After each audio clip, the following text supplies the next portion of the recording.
The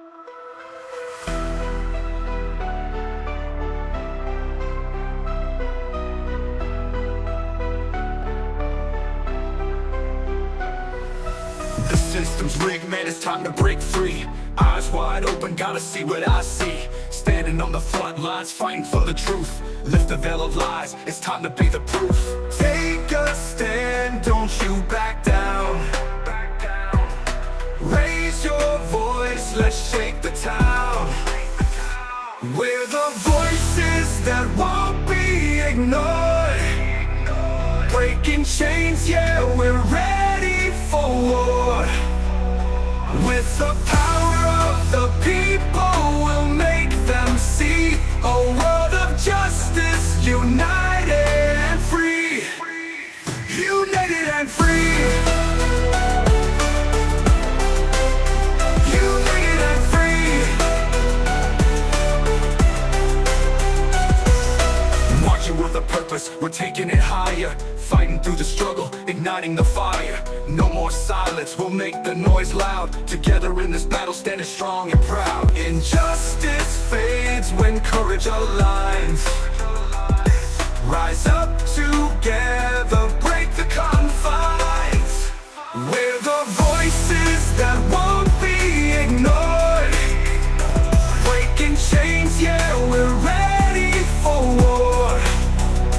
With the power of the people, we'll make them see a world of justice, united and free.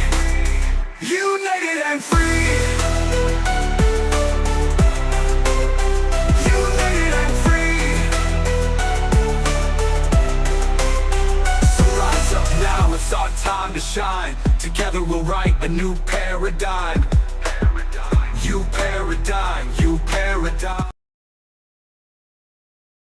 Your attention that the police reports and incidents referred to by the DA from the early 2000s also is attenuated in time, also a very young man. And It's about 20 years ago. I think he was 15 years old at the time. Yes. 21 years ago. So for that, I'd ask you to give it All right. a little weight, if you would.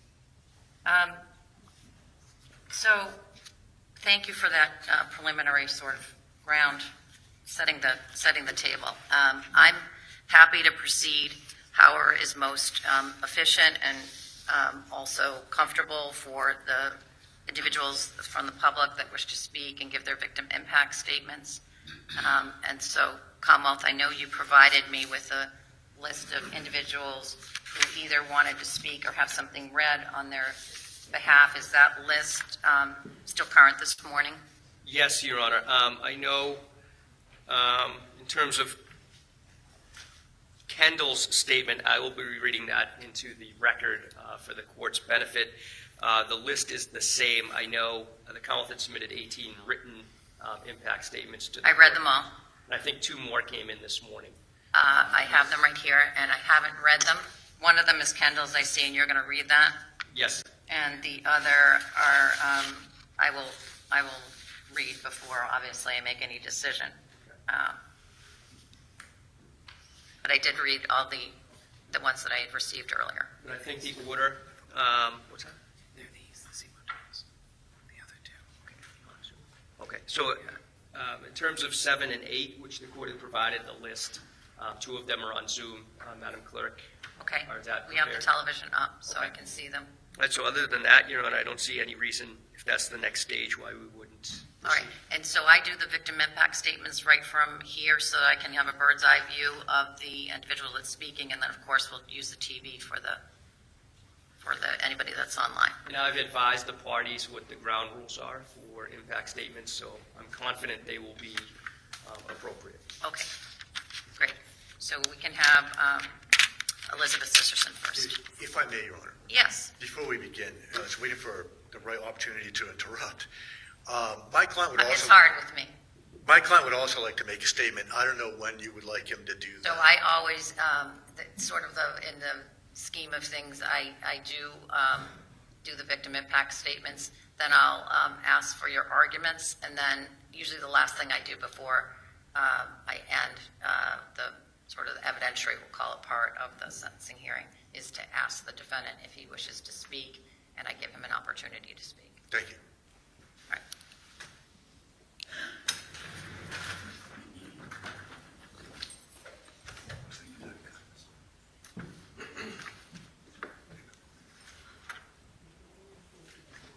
Thank you.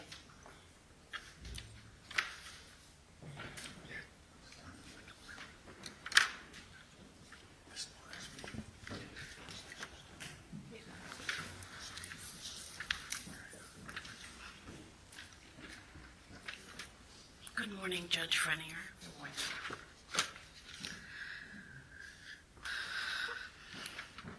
I'm sorry I've written and rewritten this so many times, and I still don't know if I'll ever be able to say everything I want to say. My name is Elizabeth Zisserson. My world changed the day that Claire was killed. I don't recognize the person I am today versus the one I used to be. It was always in my nature to do for others rather than ask for help myself. I was a super busy mom, juggling sports, scouts, carpool, school projects, away games, and everything else in daily life. I worked a demanding job as a field account manager in technology sales that required skill, confidence, focus, and high energy. My children could always count on me to be there for them no matter what. And life was happy and busy and crazy, and we talked about the future with hope and excitement. But now I function in survival mode, ruled by loss, fear, and grief. The car crash destroyed my life and caused a ripple effect of damage that can never be undone. I've lost my sense of self. I'm still afraid to drive, and I'm a nervous passenger. I'm fearful of new places, and I struggle to learn new things. I can't contribute and support my family and friends like I used to. I've lost my independence. I am clawing and fighting to find a semblance of a life that I can accept, but I'm not sure one exists. After Claire died, I didn't want to live.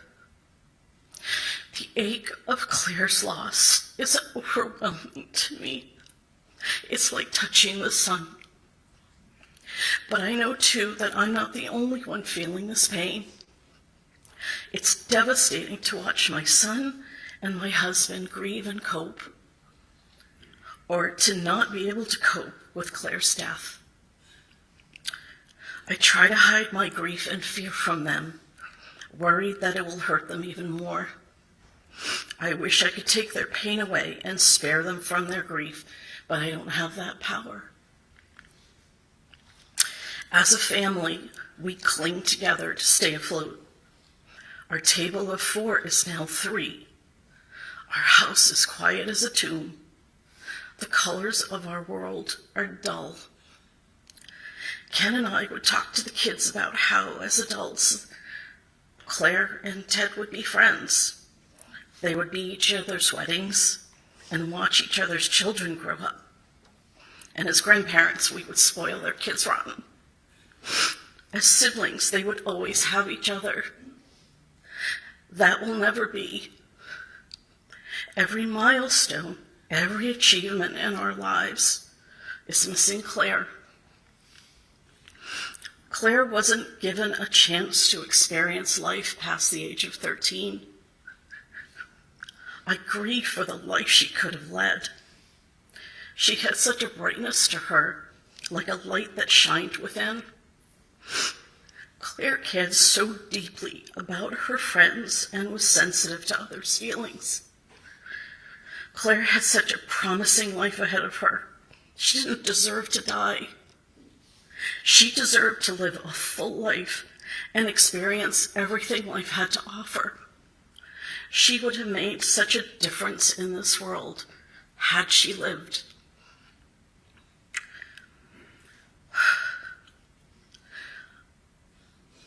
The pain and suffering that Kendall has endured haunts me.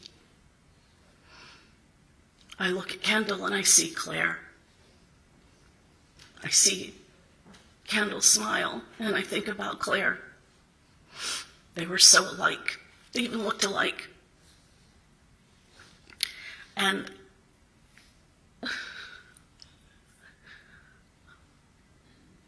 I can't take Kendall's pain away. I can't fix her. I can't make it go away. I couldn't protect Claire, and I couldn't protect Kendall. And I have to live with that.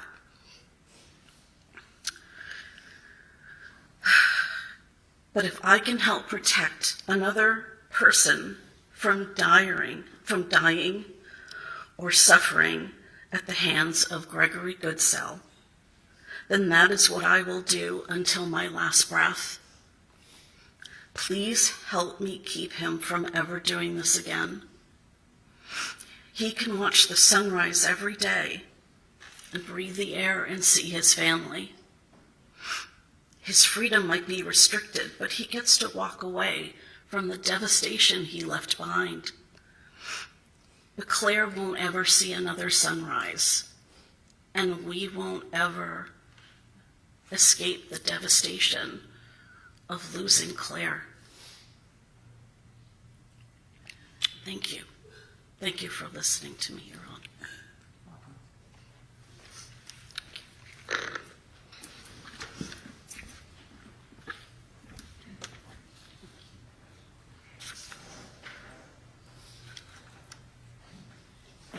May I proceed? Yes. Your Honor, next is, thank you. Your Honor, next is the impact statement as written by Kendall that I've been asked to read to the court. Yes, I'll follow. May I along. proceed? Yes. This traumatic event changed my life forever. Mentally, physically, emotionally, and socially, there hasn't been a day where I don't think about all the different things I lost that day or what happened to me. Not only did I lose my best friend, but I lost a part of myself that day that I will never get back. My feelings are so chaotic from the trauma that I have. I can randomly get mad at something or someone or get sad. I was not at all like this before the crash. Every year on December 29, I sit in my house with my family because there is a fear that if I go out in a car that day, something will happen. Standing up for the first time after being bedridden for so long was a pain that is unimaginable. It felt a stabbing pain. I felt a stabbing pain behind my knees. In the hospital, I have a very specific memory that I will never forget. My therapist brought me back into my hospital room and brought me to wash my hands. She made me stand up so I could practice that routine again, even though it was so hard.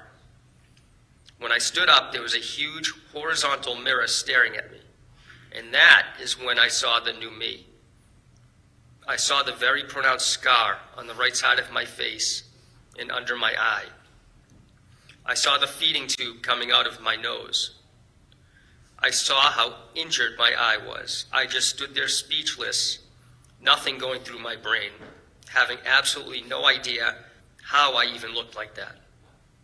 Emotionally, I think about something that I know I shouldn't, but I really can't help myself. What I could have done to prevent this from happening to us. I could have just gone to the bathroom before we left the house that day, or taken a little longer to get ready, and that could have probably prevented all of this. I could have prevented my own pain and hurt, my family's hurt, Claire's pain and hurt, and the whole community's hurt. I could have saved Claire's life if I was just a minute late to everything I did that morning. Socially, people can tell I have scars. The beach is where I feel it the most. I'll get random questions asking what happened from random people in random places. At those times, I freeze up and get extremely insecure and eventually say that I don't feel comfortable talking about it. Claire was my best friend, the sister I never had, and my twin. If I needed anything, Claire was always there for me before I even realized I needed someone. I'll never take the times I had with Claire for granted. I will now know and forever keep them so close to my heart. It is so extremely hard to process that Claire is gone. She deserved so much more out of life. On behalf of Kendall Z. Motel owner. Thank you.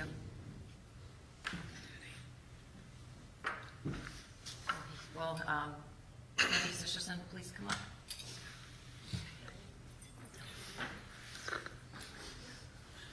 I'm just going on the list. If you want to go in Yeah, a that's different okay. order, Yes. that's fine too. Thank you.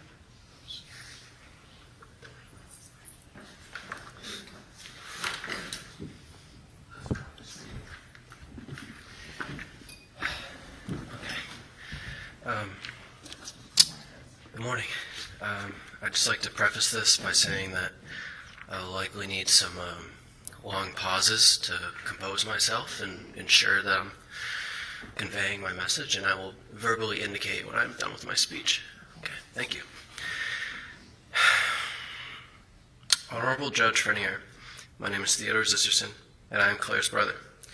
Today I will be reflecting on the time that has passed since my sister's death. I was 17 years old when Claire was murdered, and I am now 22. I was a junior in high school, and I was a senior in college. College has limited my time spent at home with my parents, but I visit when I can. And when I do, I take the opportunity to visit Claire's room. Her room has remained undisturbed since the crash, frozen in time. Claire's room floods me with memories, so I sit in her bed and I remember what life was like when Claire was alive. At 17, I was deeply struggling for other reasons, and Claire and I weren't the friends we should have been. Despite our bickering and not getting along, Claire had my back. I'm not sure if she understood what I was going through at only 13 years old, but I could say for certain she loved me with all her heart. Dad always said we were going to be the best friends someday, but I couldn't believe him at the time. I have since overcome those other struggles. It always haunt me that I did not do so sooner. We would have been best friends today. On December 29th, 2019, my family did not just lose my sister. We lost people that we were supposed to meet and children that were supposed to be born. There was a man out there that was supposed to fall in love with Claire. That day, I also lost the parents that I once knew. My mother was a high-octane, successful saleswoman, and my father was an energetic go-getter with many hobbies and passions. They are no longer the people they once were, fractions of their former selves, just doing their best like I am. The night Claire died, I made a decision to convince my parents that I was okay no matter what. My concern for them far outweighed my concern for myself. The less they had to worry about me, the better. And to this day, I've pretended to be okay, doing the best I can to make them proud and validate that they raised me right. I was so worried about them.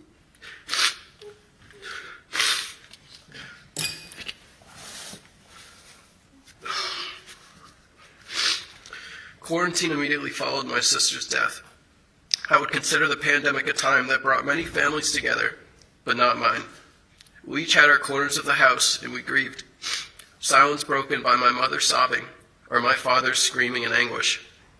I hid in my room, dealt with my grief alone, told everyone repeatedly I was okay. In 2020, I built a memorial bench dedicated to Claire for my Eagle project. It stands there today, with the message inscribed, "Life is a gift." That's why we call it the present. Claire's death has taught me that it is a privilege to have your family and relatives in your life, and even if your relationships aren't perfect currently, you have the luxury of time to grow and reconnect, time that we take for granted only until it's snatched from us. Over the past 5 years, I have been tormented by what should have been. Claire was going to get her license, graduate high school, and go to college this year. The two of us were supposed to finish growing up together. I did not just think about the milestones, but the little things as well. Driving my sister and I to school, fighting for the TV remote, being forced into doing a TikTok, negotiating chores, keeping an eye out on her stinking boyfriend, promising not to tell mom and dad things, feeling obligated to beat her in every game we play. These are just big brother things. I just listed some pretty ridiculous examples, but their absence has been incredibly painful. Many siblings take for granted an aspect of their life that I will never have again. Claire's soccer team renamed their annual tournament in her name, and I attended last year. Every player on that field proudly had the last name Zisserson and the number 21 on their back. I cried. It reminded me of your games at Forges Field. I wish I could watch you play again. It was only after your death that I was able to understand how incredible you were at everything you did. We were murdered. Murdered. What a disgusting word. I hate saying it, but I'm going to say it one more time. Murdered. When I heard the verdict, I felt nothing. No verdict, sentencing, or anything else could ever bring you back. Our lives have been permanently changed forever, and I feel helpless. You're not coming back. I've come a long way from the Teddy you knew when you died. I know you're so proud of me, watching me grow, but your absence has only hurt more and more over time. 5 long years have passed, but I can't wrap my head around the fact that I have decades ahead of me without you. Today we are here for the sentencing of Mr. Goodsell, but I have been given a life sentence myself. No parole. We all have. Every member of this courtroom sentenced for a life without Claire. Mr. Goodsell has devastated my family and community permanently, so I recommend he is given a fair and equivalent sentencing to attempt to understand the irreversibility and longevity of his actions. I want him to serve as long as I do. I want him to suffer as long as I do. I did not believe in the afterlife before you died, but I realized that I need to. I still cannot fully accept that you are gone, and I'm not sure how I'm supposed to spend the rest of my life without you. I need to see you again, so now I believe that I will. But for now I will wait, make a life for myself and do the best that I can. I have found happiness and met incredible people, but in many ways I will always feel incomplete. I promise you that I will keep doing my best every day, and someday we'll be the best friends that we are supposed to be. I love you, Claire. It was an honor to have known you and be your brother. I'm done.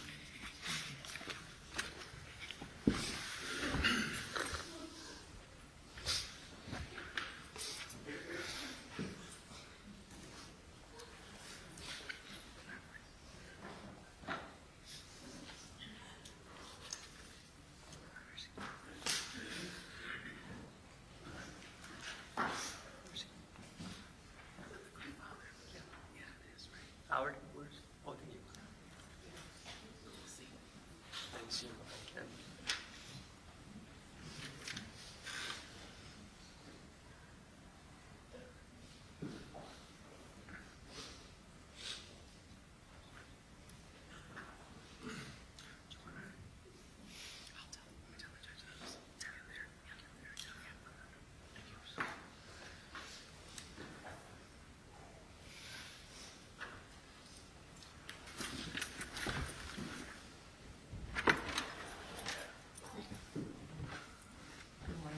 Good morning, Your Honor.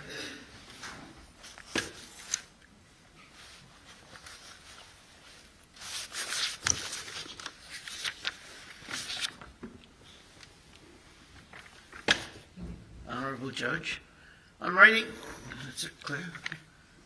this as Claire's grandfather, Pop, and on behalf of Grammy. We were once proud grandparents of 5 boys and 1 girl. On December 29th, 2019, our precious granddaughter, Claire, was taken from us by a totally irresponsible individual. I grew up very close to my grandfather, often considering him my best friend. My son also shared the same feelings with his grandfathers. My goal was to have similar relationships with my grandchildren. When Claire was murdered on December 29th, that critical relationship was taken from us and many other people. All we have left is the many good memories of Claire. When she was younger, Claire always enjoyed playing catch, coloring, and playing games with Grammy and me. Claire also showed some interest in knitting with Grammy. She always had smiles and laughter. Grammy and I missed these times as well as many others. We miss dining with Claire and her brother, who lost his dear sister on that dreadful day. 99 and Wendy's were her favorites, and she always ordered from the adult menu. We miss Claire sleeping over and waking with a smile. We miss Claire and her brother swimming in our neighborhood pool. We miss watching Claire playing soccer with her brother and 4 male cousins, and by the way, she really kept up with them. We miss watching Claire shooting baskets with her brother. We also miss watching Claire play team soccer with her exceptional skill.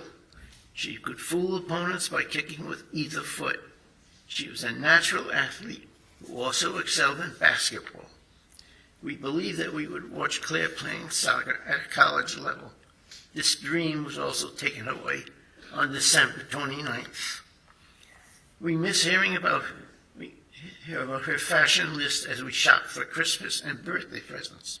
Unfortunately, Claire was taken just before becoming 14 on January 29th. Becoming 14 on January 5th. Most of all, we miss Claire. Okay. I also want to mention that we are heartbroken as we daily view pictures of Claire in our kitchen, in the hallway with all our other grandchildren, at our desk next to the computer. We are troubled about our son's dealing with Claire's death and how has it affected his employment and therefore his family income. He had worked for a company for 19 years but was fired shortly after Claire's death. He then changed jobs 3 times in the next 4.5 years. I believe these are all related to what happened on December 29th. Similarly, we are troubled by Elizabeth's injury, resulting in her not being able to drive, keep her lucrative job that allowed her to generate income for the family. With the loss of family income, our grandson needed additional employment to contribute to college expenses. During the summer, for example, he worked as an intern doing engineering functions and also bartending at a spa. I often lose sleep thinking that Claire can no longer compete in soccer, basketball, and cross country. This affects my ability to think clearly. Also, we are disturbed seeing the family boat sold, because boating was not the same without Claire and her close friend, Kendall. We are full of regret when thinking all that Claire missed, such as dating, proms, driving, and sports at a high level. Our entire family missed celebrating my 80th birthday as we did on my 70th in Disney World. Claire had volunteered to plan the 80th family vacation. However, none of us wanted to celebrate after Claire's untimely death.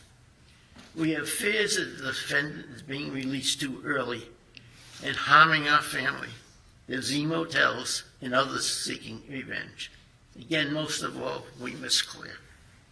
Thank you, Judge.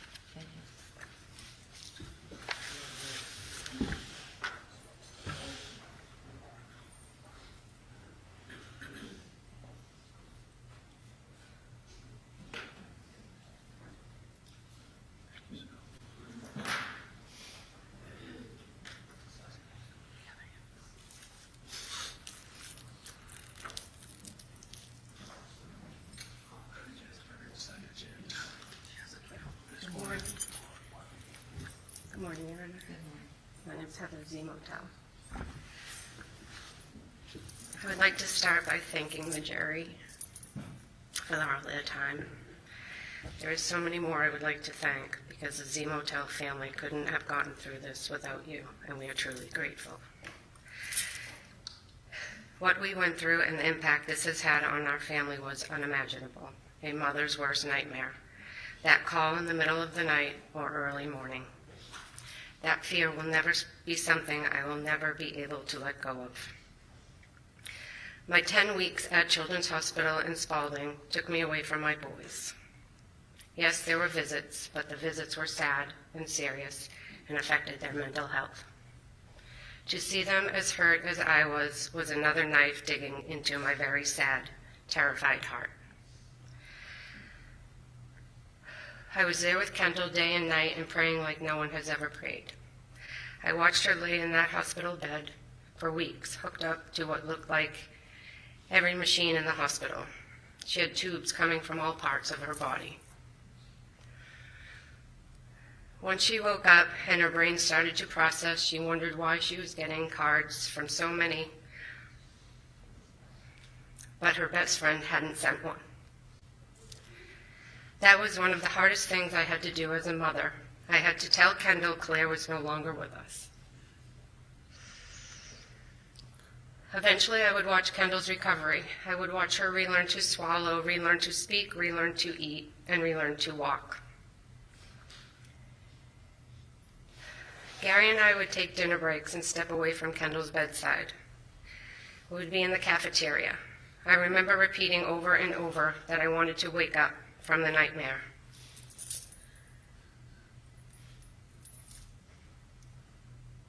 Luckily, and thank God we did. I wish we all could have woken up from that nightmare. Our hearts will forever be broken for the Zisserson family.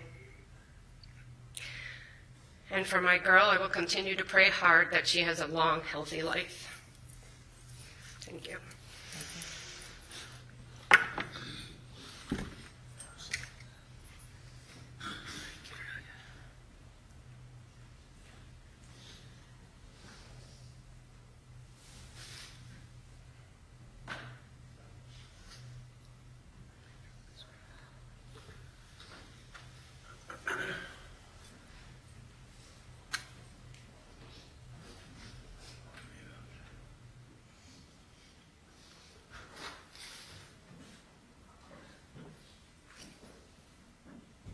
Twins.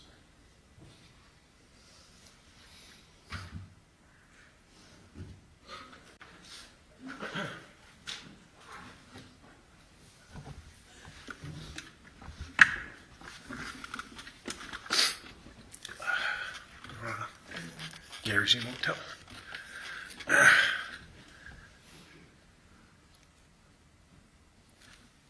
Are you nervous to go snowboarding? You'll have the best time. I love you. I'll see you tomorrow night. Kendall would never be the same again.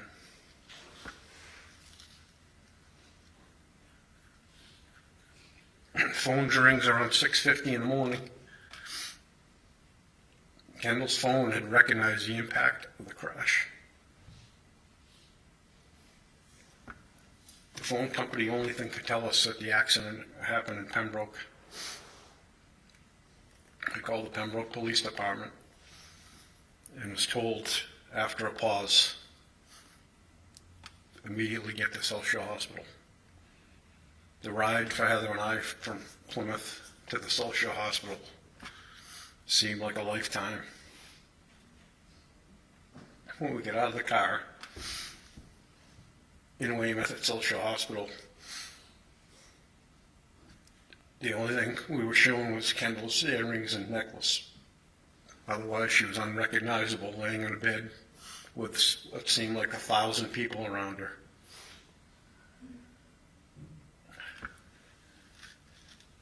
I remember being in the back of South Shore Hospital and one of the ambulance drivers hugging me and saying, "I'm so sorry." At that point, I thought Kendall was gone. An hour or so later, we were off to Children's Hospital. She had survived that hour. She survived for the first 3 to 4 hours, and we were told there'd be 2 major surgeries to help her survive and live through the night. Heather and I were sent to a tiny room at Children's to spend the night hugging each other. 4 hours went by. Any second we were waiting for the phone call saying she was gone. She survived the first major surgery, having her hips completely rebuilt, her pelvis. 4 more hours go by. She survives having both of her legs rods put in that are in her legs to this day. She can't go through a metal detector today without the alarm going off because of rods that are in her legs. A reminder that her legs were shattered. Both legs were shattered. She survived that surgery. The next day, a third and fourth major surgery. One to open her from internal bleeding. Any one of these surgeries could have killed her. She survived that surgery. Seeing her laying in the bed, her legs held together with what looked like clamps. A fourth surgery to save her eye. Plastic surgery. We were told they didn't know whether she would see out of that eye again. A day later, it gets worse than any of these four surgeries.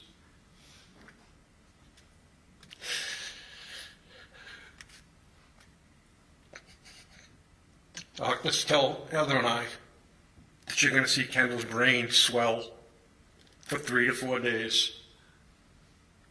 You're going to watch the numbers climb. And after those 3 or 4 days,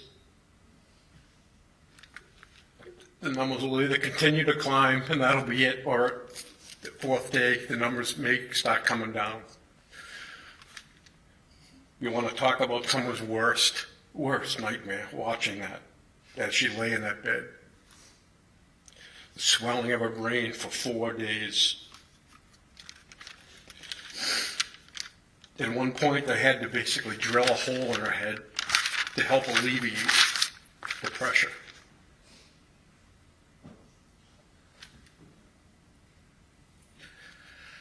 I would have jumped in that bed in a second to replace what she was going through.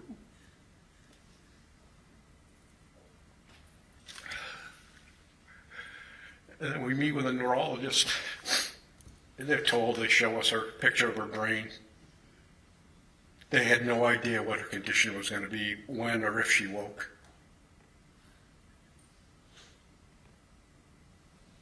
This is the pain no parent should ever go through. We slept by her side every minute in a tiny ear in a chair by the window, taking turns praying. Pain, just pain, horrible. Eating little, sleeping little, fear of the unknown. Day after day.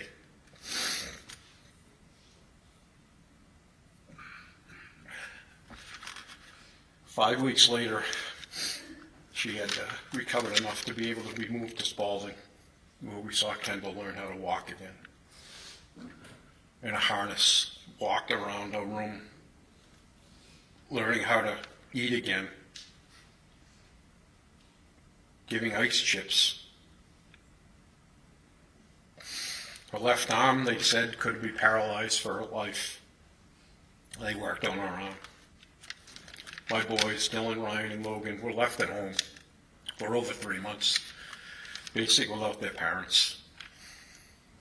I know to this day that pain haunts them. And they're doing amazing, and they show it on the outside, but I know everything that they had gone through. Heather and I took turns sleeping in Spalding. We rented a hotel room for 2 months, ate little. Months and months of rehab, years to get her strength back.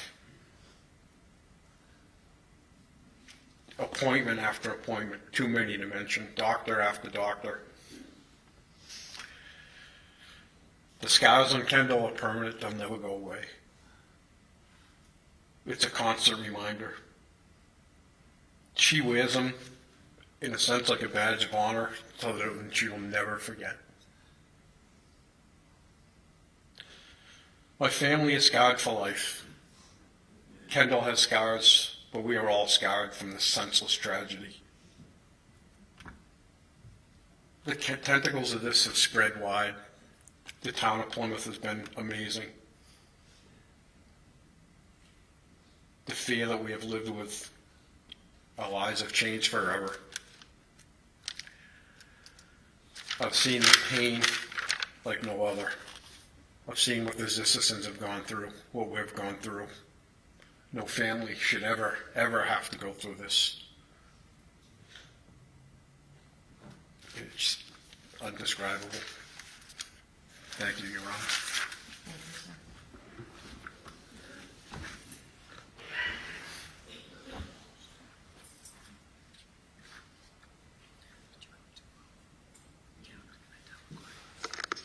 Your Honor, on the list, number 7, 8, and 9 are Kendall Zemotel's brothers, Dylan Zemotel, Ryan Zemotel, and Logan Zemotel, and they have submitted written statements, and they will not be read. So next is Riley Hold on one Plant. second. Yes. So I have Dylan's, Dylan Zemotel, and I have Logan's, but I don't see one in my, unless it came in earlier. Was it in the earlier group?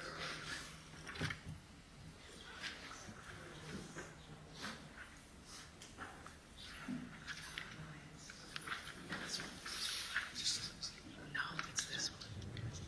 Yes.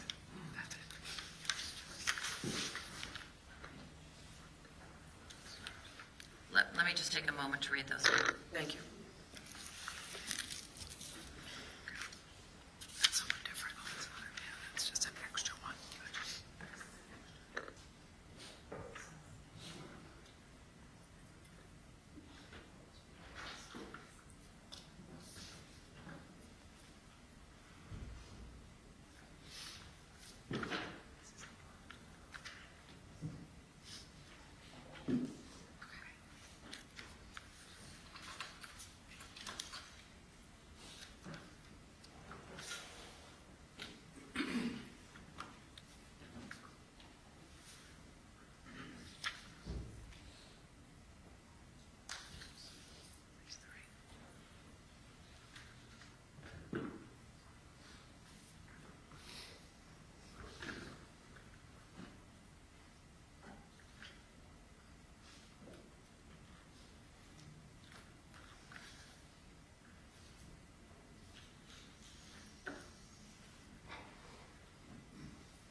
All right, I've read the 3 letters. Riley? Thank you, Your Honor. Riley Plant,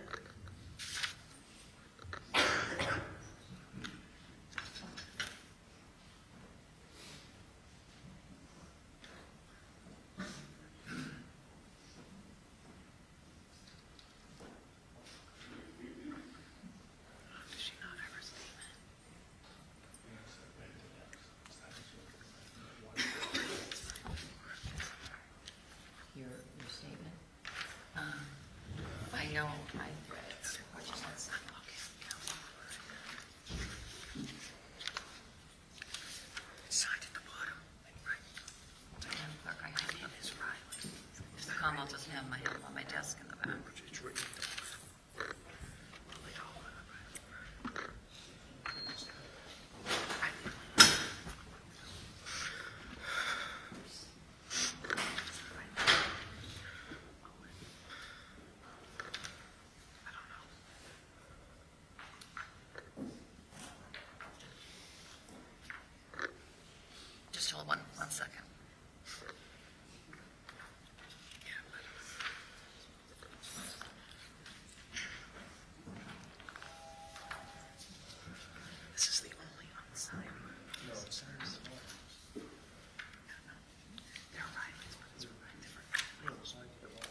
we skip to the next person and then Madam Clerk can print it out?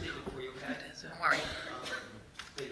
We'll find it and we'll figure it out, okay?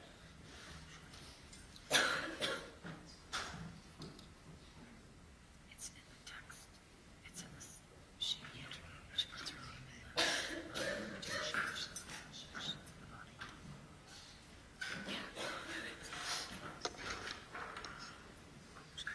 Your Honor, she has it on her phone, if she can just get her phone. That's totally fine. Thank you. Perfect. Take your time. We're all set, Madam Clerk.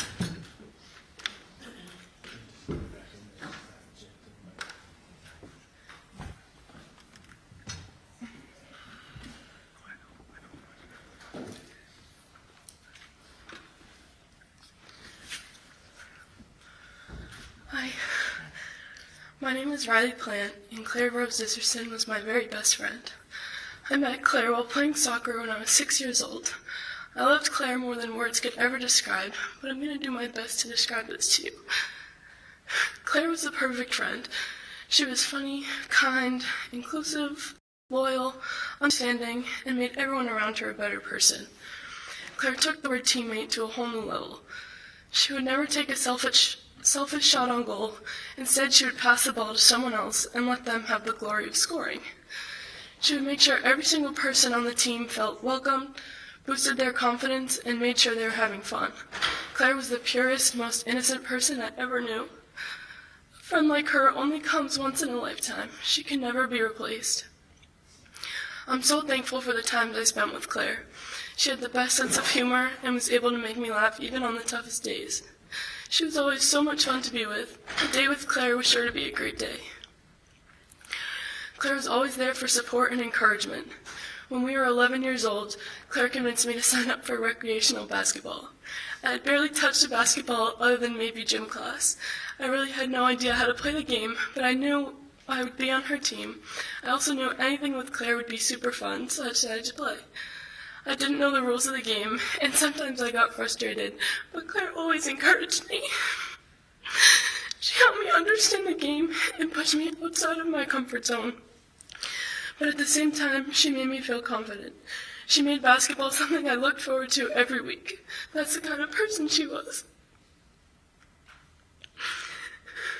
The times I spent with Claire are now precious memories that I hold close to my heart. To this day, the most favorite memory of my life is from July 21st, 2019. Our favorite professional soccer team from Liverpool, England, came to Fenway Park. Myself, Claire, and our families and a few other teammates attended the game. Nobody was as excited as Claire and I. We spent hours picking out which jerseys to wear and which headbands matched best. We showed up in our matching outfits, singing all the Liverpool songs and chants. Claire and I were only 13 years old, but we were the only ones that knew these songs. That day was so special. We hadn't even left the stadium by the time we were planning our trip to England to watch them play again. The impact of losing Claire has been deep and everlasting. Driving down Route 139 is not an option any longer. When I think about what I've lost, I feel selfish. It doesn't compare to what Claire lost. She lost her life. She lost opportunities. She didn't finish middle school. She never had her sweet 16. She never learned how to drive and never went to her junior prom. Claire never got to move her graduation tassel from right to left, and she never got to fill out a college application. She should have been able to do all these things, and I should have been there right beside her. She should be in all my pictures, and we should be making so many more memories. As hard as I try, there are just no words big enough to describe Claire. There are no words big enough to describe how much my heart hurts. I would give anything to have her back. Thank you.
Your Honor, next are the Lipkas, and they do not have a written statement they wish to speak. My name is Laura, and I'm Claire's aunt. Darling Claire, empathetic, positive, helpful, happy, and full of delight. Whenever I feel low or upset about something, I always pull upon Claire's beautiful smile and think of her essence of happiness to help me through. Thank you.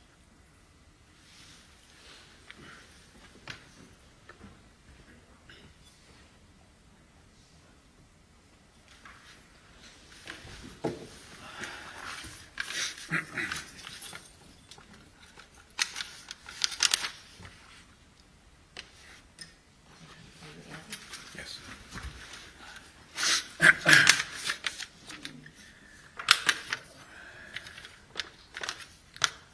Morning, Judge.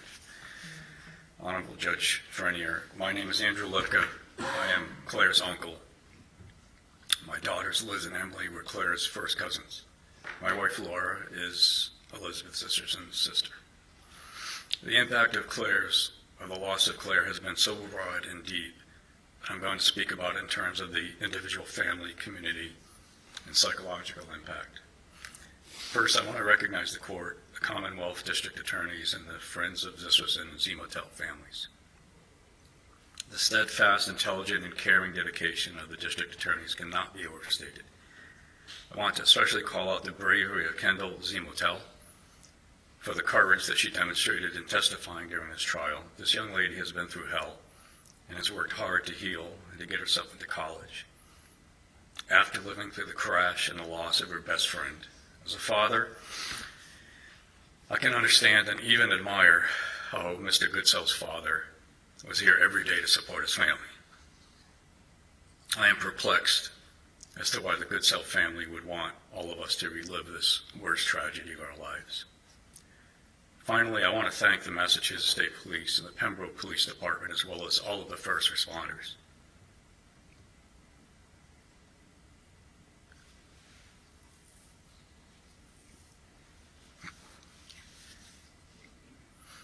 I cannot find words to express my appreciation for your valiant attempts to save my niece Claire.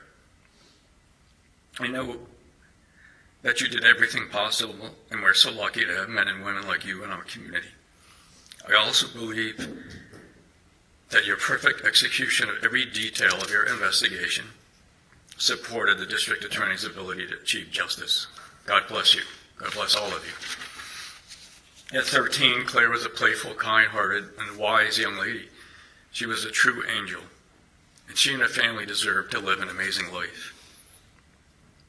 Prior to her 14th birthday, she was murdered by a driver that had at least 3 illegal substances in his system prior to driving his work truck into the side of Elizabeth Sisterson's car. The driver had numerous prior motor vehicle and other legal issues and made comments on social media about how much he and others would drink and party at the upcoming highway safety Christmas party. I'm relieved that justice was served and that Gregory Goodsell was held responsible for his actions and will not be able to make these incredibly bad decisions in the future. I'm not aware of Mr. Goodsell's ever expressing remorse to or about the Sisterson and Zemotel family. Your Honor, I respectfully request that you ensure that Mr. Goodsell is never again able to harm innocent people in the community. While we cannot bring Claire back by keeping Mr. Goodsell incarcerated, we will save other families from what the Sistersons and Zemotels have been through. Mr. Gregory Goodsell, I call on you to find a way to honor Claire Sisterson. Learn about her and do something that demonstrates remorse for taking this innocent life. This is the least that you can do to atone for the sin that you have committed with your reckless behavior. The Plymouth community lost a 13-year-old angel who was a great student, the best and kindest friend to dozens of her peers. She was popular, active in sports, and an honor student. The communities have rallied behind the Zistersons and Zemotels in ways that are too broad and too deep to describe here today. The impact is one of remorse, sadness, and for many in law enforcement and first responder communities, the guilt that they feel for not being able to save Claire. A key point of impact is that experienced by the first responders that will never forget this horrific crash. They hold themselves responsible for saving lives and feel that they should have saved Claire. Many now and in the future require support to assist them with living a normal life, a life that they so deserve. My two daughters were close to Claire. We all felt that true sense of family. Our collective children grew up not only knowing the cousins, but by being together for so many family events they bonded. They experienced and have now lost those fun times, the good times that we all hope for in our lives. I believe that my daughters are coping in their own ways and are receiving the support that they need to try to make sense of the loss of their cousin. My youngest daughter cannot even speak about this crash without extreme anger.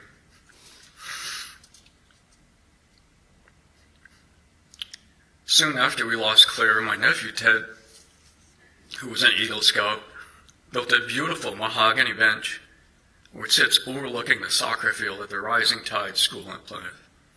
This bench honors Claire with an engraving that reads, "Today is a gift. That is why we call it the present." Ted has been our rock through this horrific ordeal. However, the impact on him is forever, as he lost his best friend, his amazing sister, Claire. I have watched the impact on my courageous sister and brother-in-law. The crash created a medical nightmare for Elizabeth Zisterson, who has permanent disability, from Mr. Gregory Goodsell slamming into her car at 67 miles per hour. My brother Ken is a strong, smart, extremely capable man. Ken and Elizabeth are tormented by the loss of their precious little girl.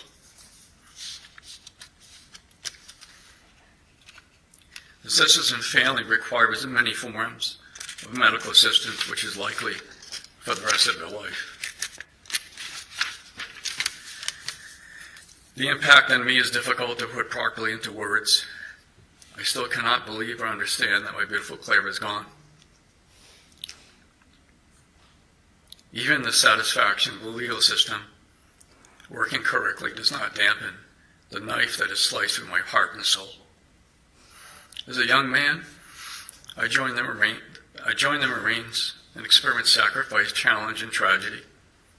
I struggled for years after my service, only to learn years later that I was struggling with post-traumatic stress disorder. I learned how to overcome this illness. However, the crash and loss of Claire has brought it all back.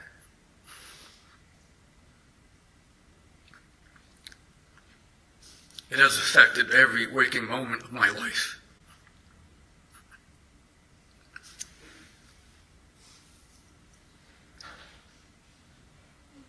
It has impacted everything I do and the way that I interact with everyone that I meet.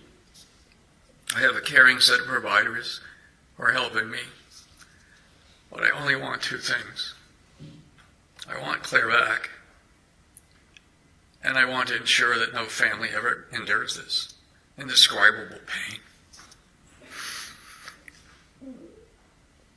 Logically, I know that my first request is not possible.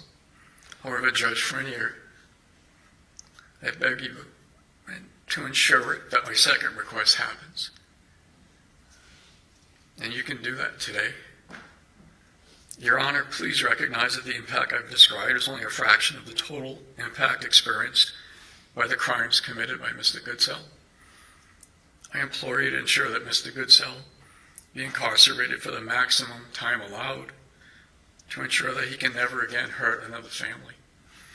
Respectfully. Thank you, Judge.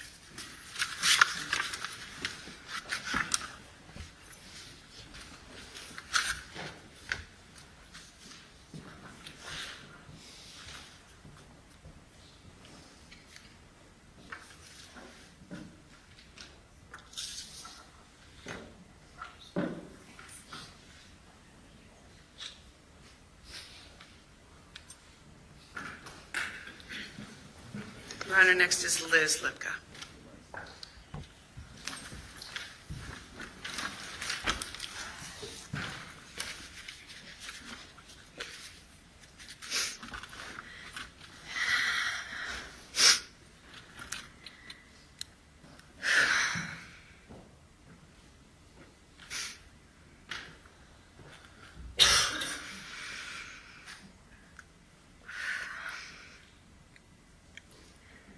Honorable Judge Frenier, my name is Liz, and I'm Claire's cousin.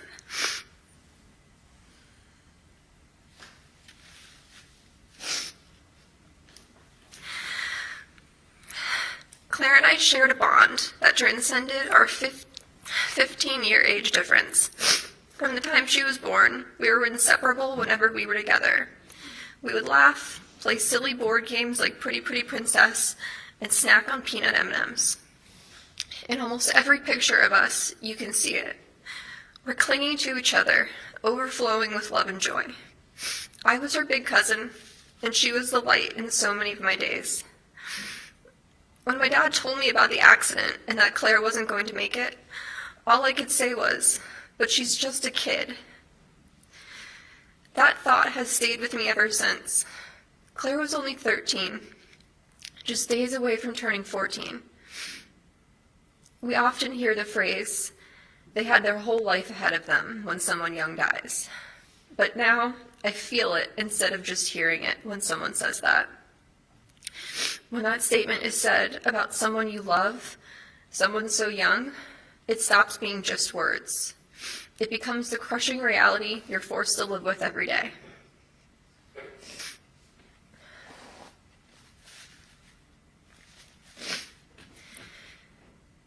Since Claire's death, I don't think I've been able to take a deep breath without feeling the crushing ache of loss. The weight of her absence is heavy, and it feels bottomless. She brought so much joy to everyone who was lucky enough to know her, and it's unbearable to think of the life she won't get to live. Claire didn't deserve what happened to her.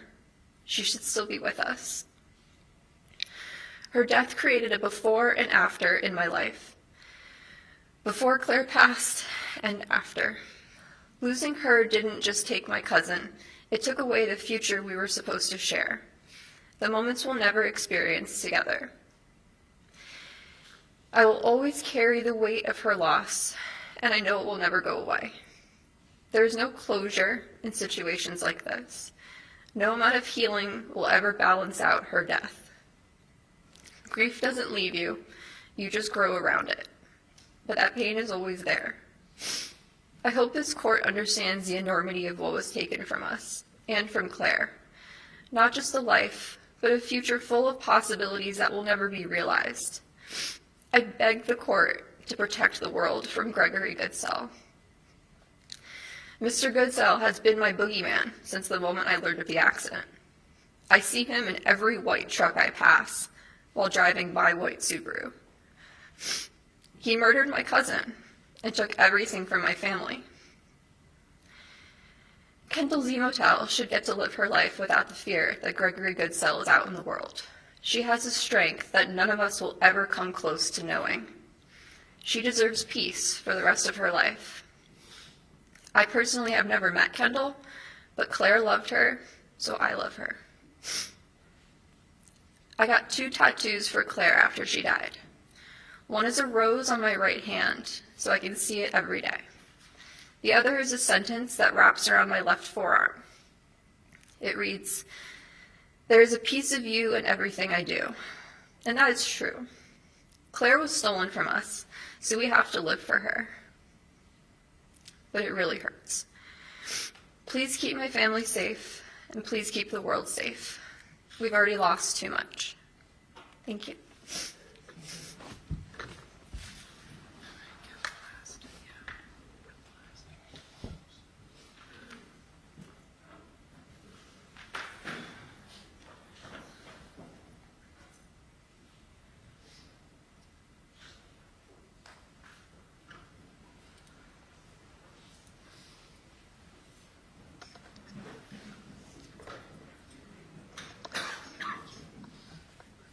Your Honor, the last victim impact statement is Mr. Ken Sisterson. Morning. Here we go. To know Claire was to love Claire. I hate saying that in the past tense, though.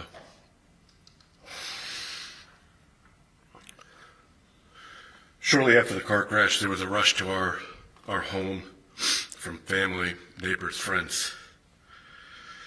Later in the week, the funeral calling hours were held, and over 2,000 people came through those doors on a cold winter evening.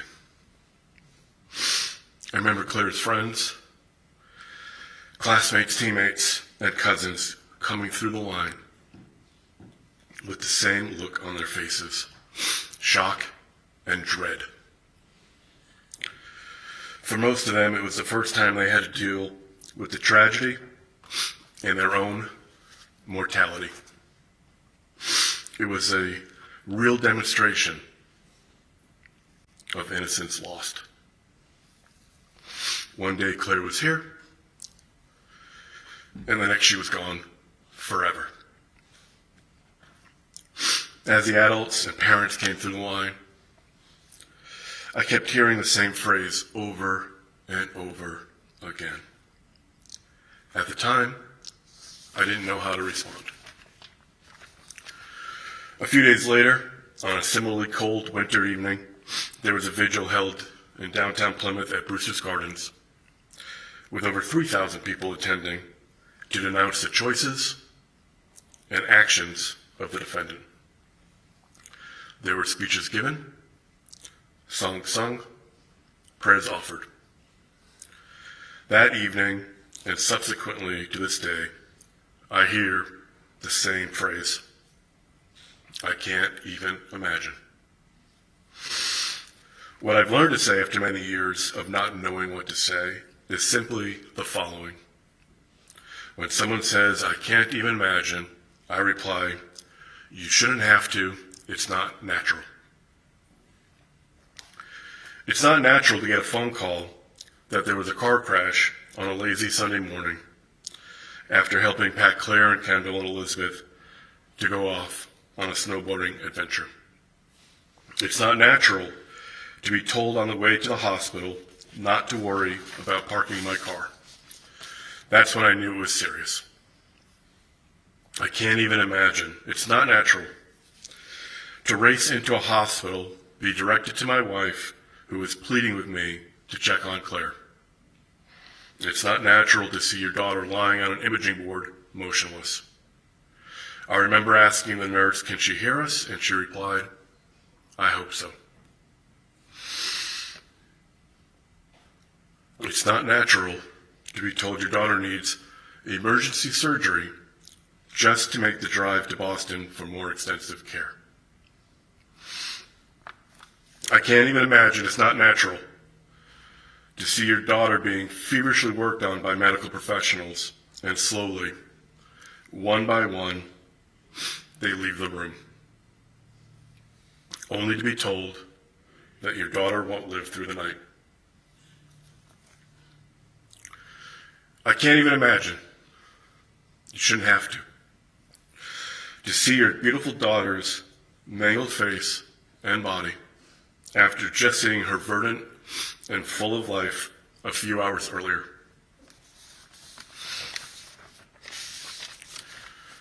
It's not natural to be handed a pen to approve your daughter's organ donation. That should have been the other way around. It was a symbolic moment that all hope was lost and Claire was not coming home. It is the worst memory I have of everything I have and will describe. I can't even imagine, you shouldn't have to. Watch your daughter's last breaths as the hospital slowly allowed her to pass away from her injuries. During that time, we had to endure watching our beautiful daughter spit up reddish-brown fluid that the nurses diligently would wipe away. I can't imagine, you shouldn't have to. hear the confirmation from the hospital staff that in fact your daughter is dead.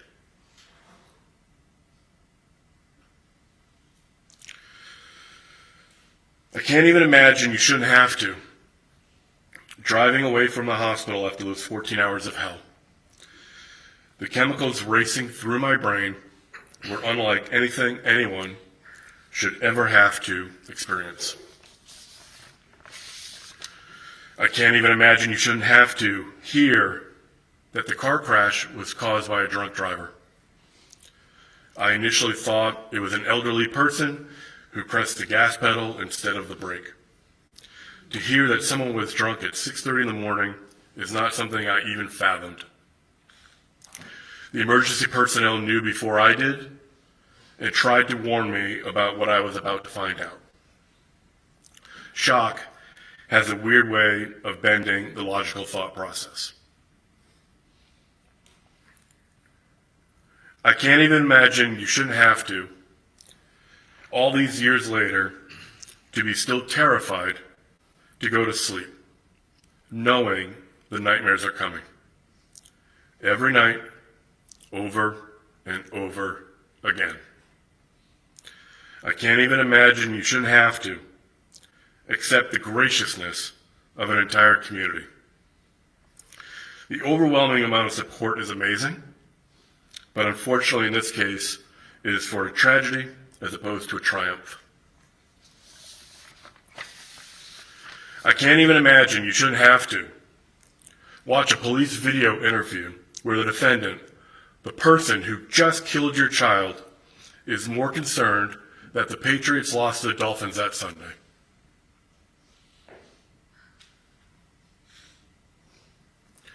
I can't even imagine, you shouldn't have to, think about on a constant basis what could, should, would have been. Claire was as innocent as possible. The defendant is why we are here today. This is a multi-generational tragedy. Claire would have had a family and most certainly would have continued to make the world a better place. Over the past 4 years and 9 months, my family and our friends have been forced to endure the court system to ultimately decide the defendant's crimes and sentences. Each time, the wounds growing deeper and deeper, not being allowed to heal. I'll remind the court that the defendant issued Claire a death sentence that fateful Sunday morning. Everyone in this courtroom and beyond who knew and loved Claire has received a life sentence of torturous grief. This is not just a case about Claire, it is about Elizabeth and Kendall as well. As such, if appropriate, I would ask that the sentences for each count run consecutively. If or when the defendant is released from prison, his penchant for disregarding norms, mores, and laws deeply concerns me that he will devastate another family and community. I'll end this with me repeating myself. To know Claire was to love Claire. Lastly, I want to thank the court, your staff, the DA's office, the various police and rescue personnel, and defense counsel. Everyone has worked diligently to end this chapter of this horror story. Thank you.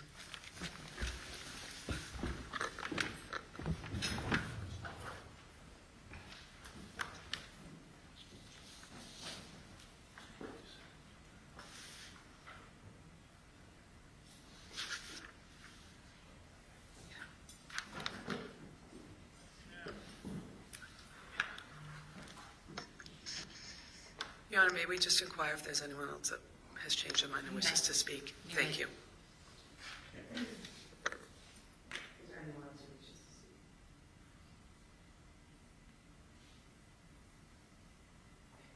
Thank you. All right.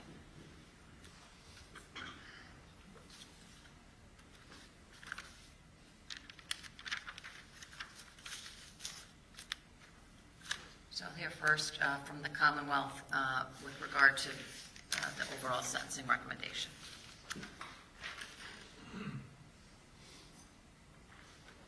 As we discussed earlier, what things the court may consider, what things the courts may not consider.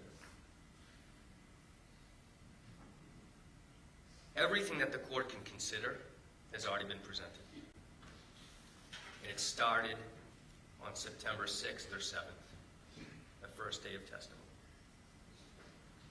All of the witnesses' testimony, the exhibits, all establish the profound, significant nature of this offense.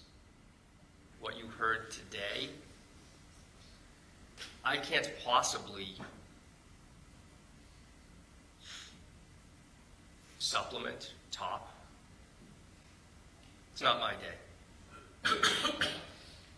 The court now has all of the resources available to it, and I sincerely ask the court to apply them and issue a just sentence as recommended by the Commonwealth. Thank you.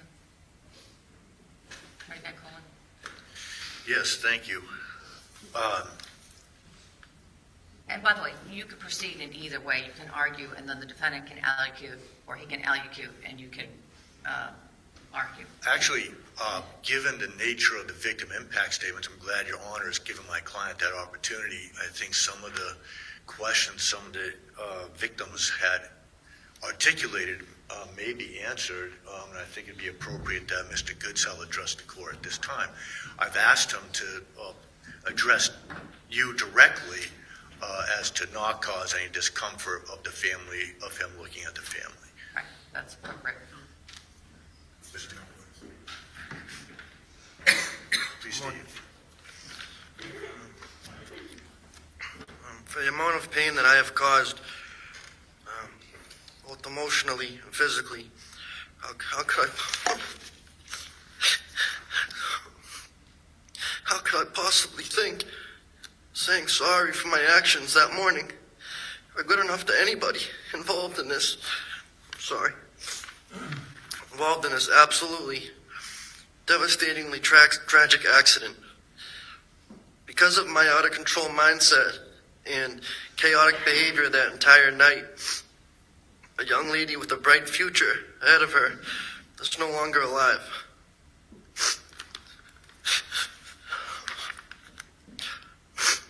Because of that morning,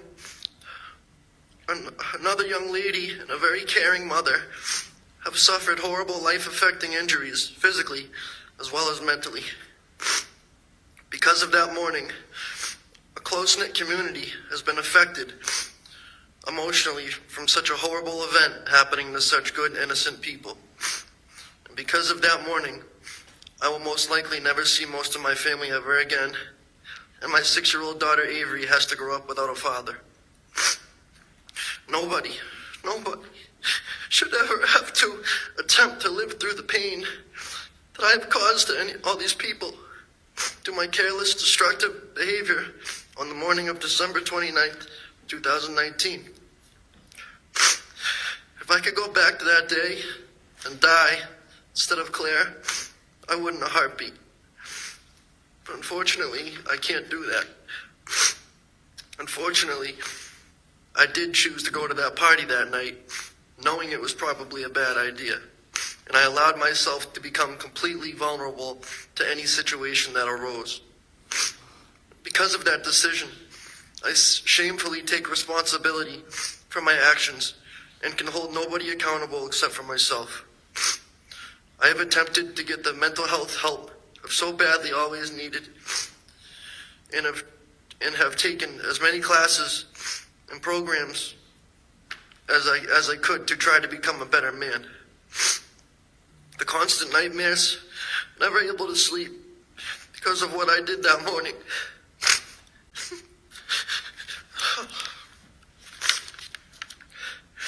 That is something that I will carry with me for the remainder of my life, knowing that the pain my actions caused. Every morning I try to look at myself in the mirror and I ask myself, is there any way that I could ever possibly be the type of adult that I want my child to grow up to be?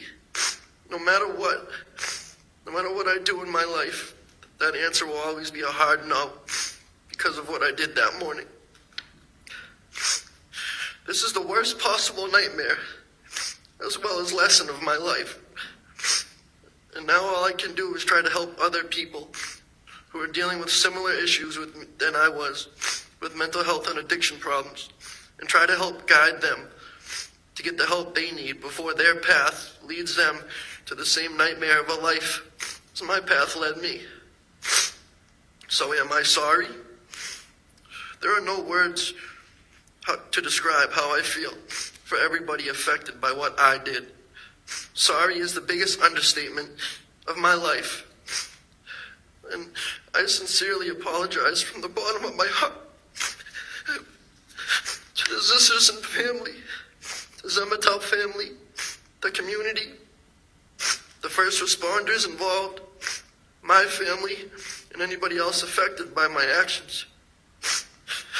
Not a day or night goes by that I don't get on my knees and pray for everybody involved.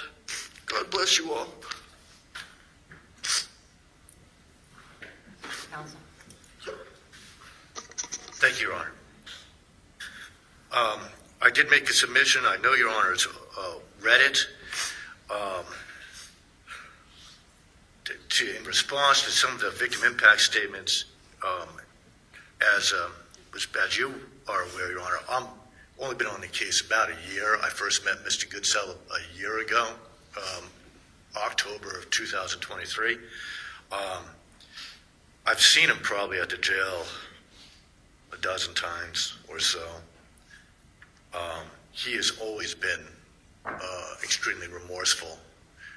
First words we talk about is the remorse he has and the pain.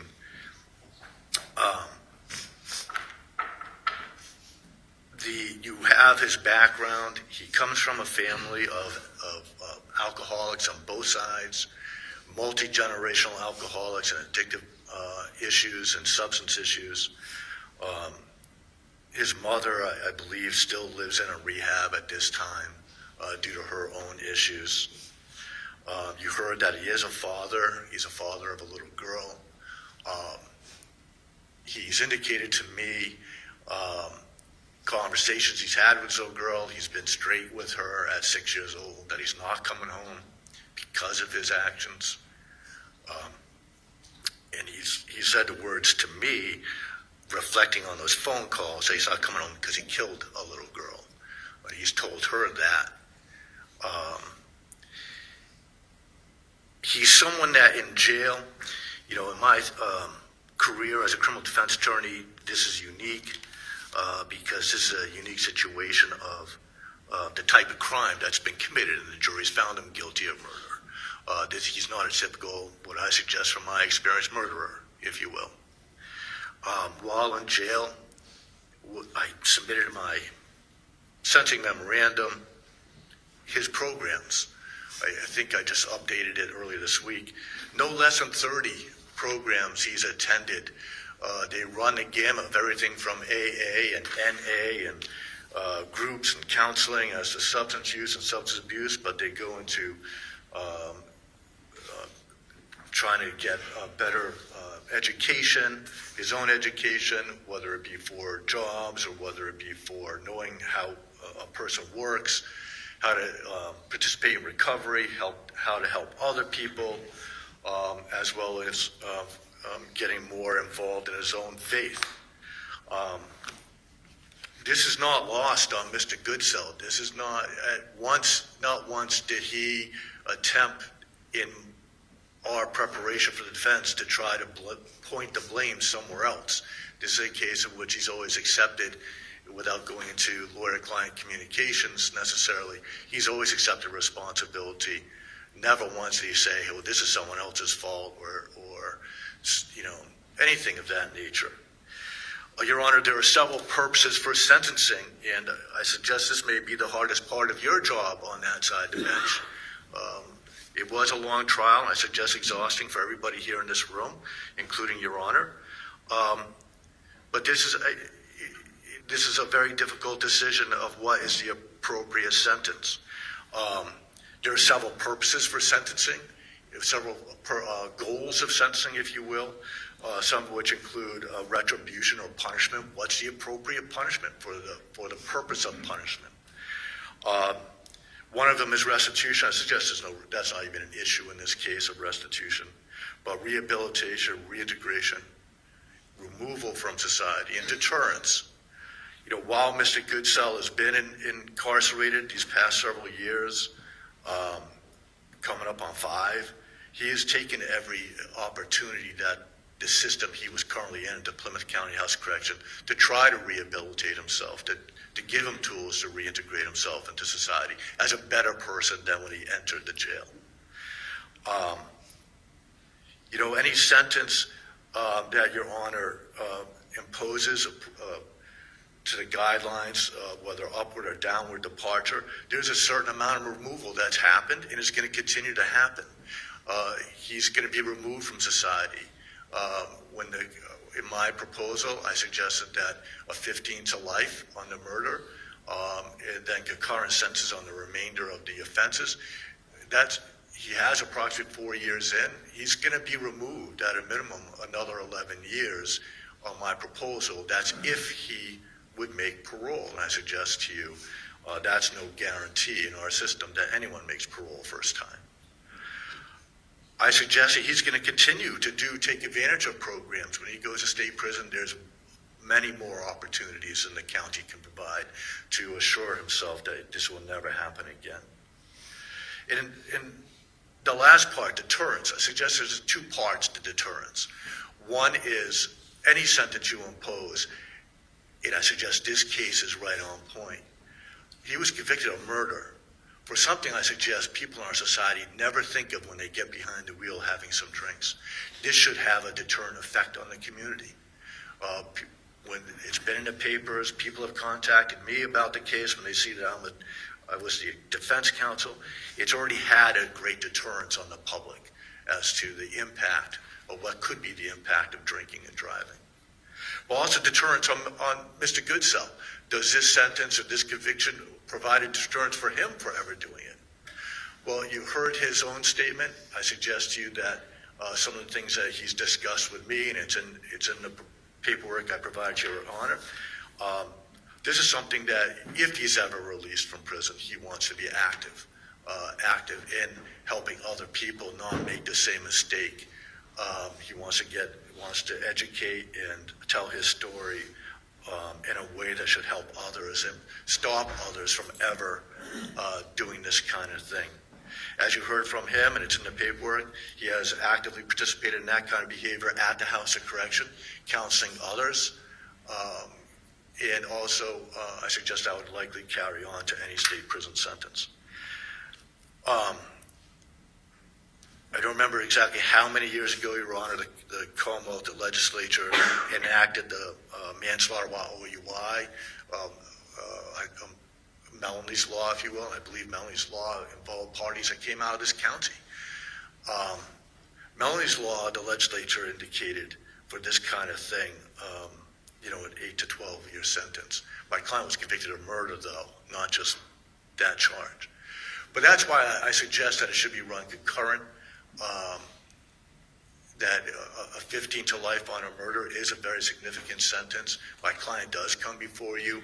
He does have other contacts, if you will, with the law as a young man, and he has come from a life of addictive behaviors and substance use behaviors that get him here today. Those are all things to be considered, clearly. But a 15 to life, that's a real sentence. That's a real commitment, if you will. I suggest that the goals of any sentence, whether it be rehabilitation, retribution, reintegration, removal, or deterrence, any of those goals are achieved with a defense recommended sentence. Thank you. Thank you.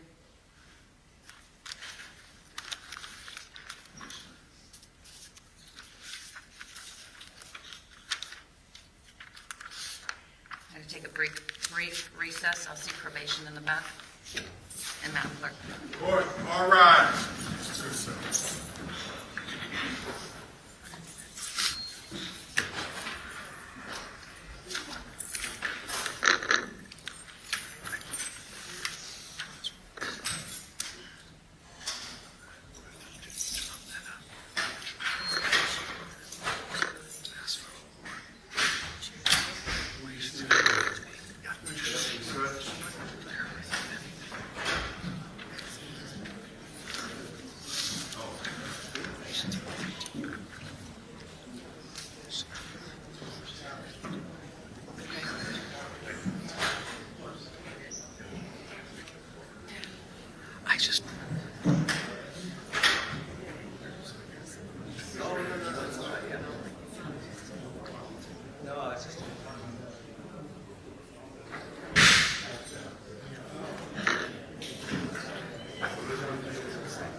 Okay. Right in the middle of it.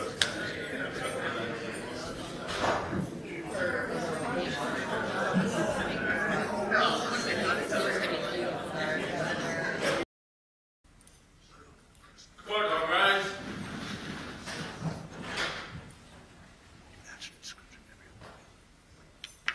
This court's now in session. Be seated, please. We are returning to the matter of Commonwealth versus Gregory Goodsell. All parties are present in the courtroom.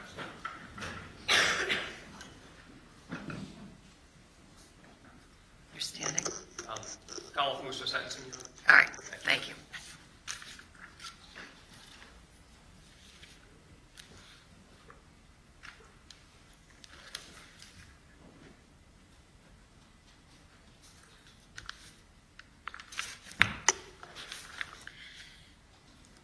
Mr. Gregory Goodsell, you stand before this court for your sentencing following you can be seated.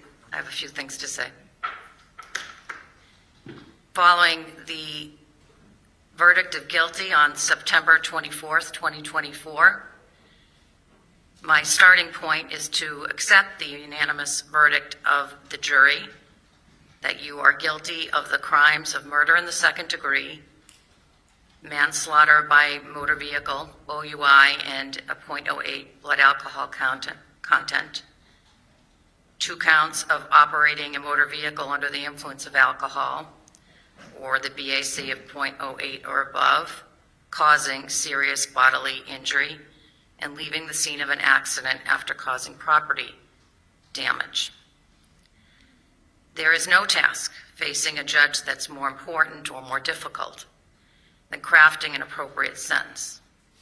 And that responsibility becomes even more difficult, whereas here, Mr. Goodsell's conduct caused such a tragic result.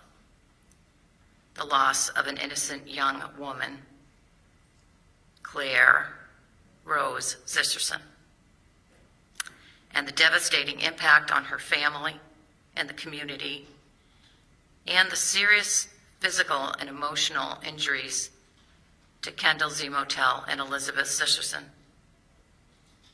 As with any sentencing decision, I've carefully considered and assessed the information before me in light of the sentencing goals that counsel has talked about: punishment, deterrence, protection of the public, and rehabilitation. In making my assessment, I've considered the circumstances and the severity of the offense, the recommendations of the Commonwealth and of the defendant, the victim impact statements so eloquently and heartfelt today, and all of those in writing that I read either today or before today. All of your impact statements and letters give me a little glimpse into the beauty and light that you've described that was lost. I've considered the defendant's lack of any criminal history.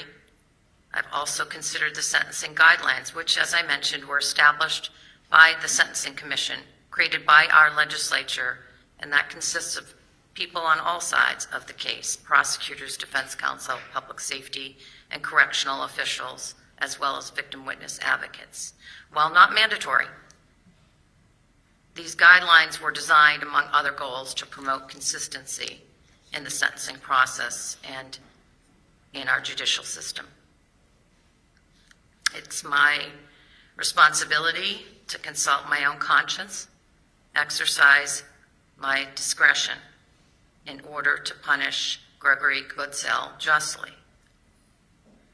Judicial discretion does not commit to the court to assign a value to a victim's life, because every human life is incalculable.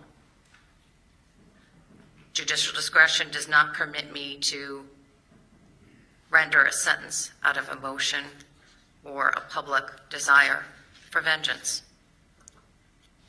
I've considered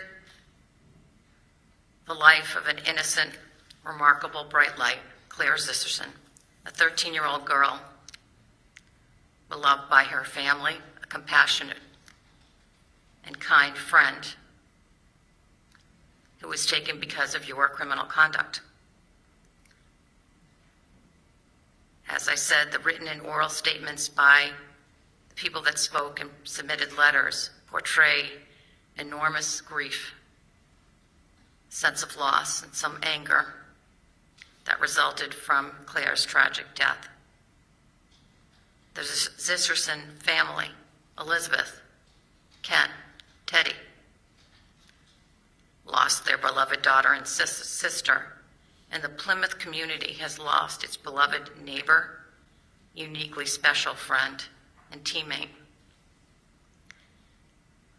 Again, it's clear to me after listening and reading to the victim impact statements that Claire brought tremendous joy, laughter, and compassion to her family and really to all the people that she came in contact with in her short life. I'm sure that nothing I say and no sentence I will impose today will lessen the grief of Claire's family, and so many others have endured and will continue to endure. I have also considered that the crash that ended Claire Zisserson's life also caused life-altering bodily injury to Elizabeth Zisserson and Kendall Zemotel. Claire's family understandably has asked that this court punish Mr. Goodsell to the fullest extent allowed for it by the law. While the penalty range for murder in the second degree is life in prison, it carries with it the possibility of parole after 15 years.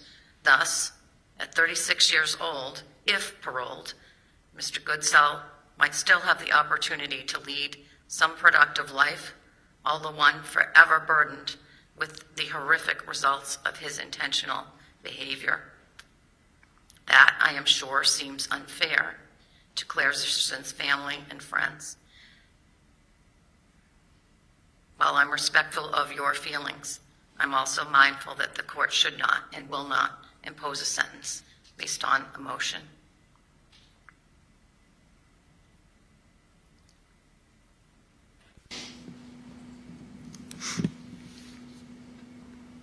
I have considered the nature and circumstances of the offense, the conduct and character of the defendant, as well as the nature and degree of physical harm to Claire, Elizabeth, and Kendall.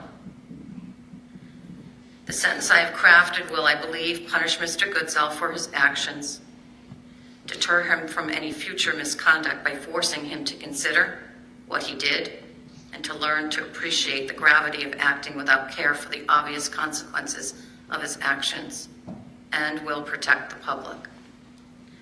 As to the goal of rehabilitation only, in crafting the appropriate term of probation, and there is a probationary part of my sentence. Should Mr. Goodsell ever be released on probation, I have appropriately considered the hearsay information in the police reports presented by the Commonwealth, which I find reliable and not inaccurate or misleading, reporting the defendant's past driving conduct as it relates to crimes for which he has been convicted. Again, I have considered this reliable information only for the purpose of crafting probation conditions. I specifically state I have not considered that information for the purpose of punishment or sentencing on indictment 0, 1, 2, 4, or 5. As the law, under the law, it would be inappropriate for me to do so. Mr. Goodsell, please stand. Mr. Goodsell, as to indictment 001, charging murder in the second degree, I sentence you to life in prison with the possibility of parole in 20 years. For charge 002, manslaughter by OUI, I sentence you to 12 years to 12 years and 1 day in state prison to run concurrent with count 001. As to indictment number 4, charging driving a motor vehicle while OUI, causing serious bodily injury to Kendall Zemotel, I sentence you to 8 years and 1 day from and after the sentence on 001. As to count 5, the same charge, causing serious bodily injury to Elizabeth Zisserson. I sentence you to 6 years and 1 day to run from and after the sentence on 001, concurrent with your sentence on 004. Jail credits will be awarded by the clerk. With regard to indictment 06, leaving the scene of property damage, I sentence you to 5 years of probation from and after your sentence on counts 004. Conditions will include that you are to stay away and have no contact with the family of Claire Zisserson or Kendall Z. Motel. You are to have a substance abuse evaluation and any recommended treatment. You are to have a mental health evaluation and any recommended treatment. There will be no use of alcohol or drugs, legal or illegal. You will submit to random urine screens, testing for alcohol and or drug use. You will not be permitted to operate a motor vehicle and or apply for a reinstatement of your motor vehicle license in Massachusetts or for a license to operate a motor vehicle in any other jurisdiction. And this may overlap with the statutory or with the loss of license that's precipitated by the conviction, but it's a separate condition of your probation. In addition, Mr. Goodsell, you'll be required if you are ever released on probation to perform 50 hours of community service each year at a program approved by probation that reflects and is appropriate to the crimes for which you have been convicted, such as working with victims of automobile crashes. Madam Clerk, you may impose the sentence. Mr. Goodsell, on docket number 2083 CR 00070, on offense number 001, the court sentences you to be incarcerated in the Massachusetts Correctional Institution at Sousa Baranowski for the term of life with the possibility of parole in 20 years. On offense number 002, the court sentences you to be incarcerated in the Massachusetts Correctional Institution at Sousa Baranowski for the term of not more than 12 years and 1 day, but not less than 12 years. This sentence is to run concurrent with the sentence imposed on offense number 001. On offense number 004, the court sentences you to be incarcerated in the Massachusetts Correctional Institution at Sousa Baranowski for the term of not more than 8 years and 1 day, but not less than 8 years. This sentence is to run from and after the sentence imposed on offense number 001. On offense number 005, the court sentences you to be incarcerated in the Massachusetts Correctional Institution at Sousa Baranowski for the term of not more than 6 years and 1 day, but not less than 6 years. This sentence is to run from and after the sentence imposed on offense number 001 and is to run concurrent with the sentence imposed on offense number 004. On offense number 006, the court places you on probation for a term of 5 years. This term of probation is to begin from and after the sentence imposed on offense number 004 and 005. While on probation, you'll be subject to the standard conditions of probation as well as the following special conditions. You are to stay away and have no contact, directly or indirectly, with the family of Claire Zisserson and Kendall Z. Motel. You are to undergo a substance abuse evaluation and any recommended follow-up treatment. You are to undergo a mental health evaluation and any recommended follow-up treatment. You are to refrain from the use of alcohol or drugs, legal or illegal. You are to submit to random urine screens, testing for alcohol and or drug use. There is to be no operation of any motor vehicle, and in order that you are not to apply for reinstatement of your motor vehicle license in Massachusetts or for a license to operate a motor vehicle in any other jurisdiction. You're hereby notified of your loss of license. And in addition, you will be subject to perform 50 hours of community service each year at a program approved by probation that reflects and is appropriate to the crime to which you have been convicted, such as working with victims of automobile crashes. Sir, I must advise you of your right to appeal under Superior Court Rule 65. If you wish to do so, you must do so in writing within 30 days. You also have a right to appeal your sentence under Superior Court Rule 64. If you wish to do so, you must do so in writing within 10 days. You'll be credited with time spent while awaiting disposition in this matter. That will be 1,740 days. The $110 DNA fee and the $150 legal counsel fee, which was previously assessed. Those have been waived. The court does assess a $90 victim witness fee. You stand committed, sir. Thank you, counsel. Thank you, Your Honor.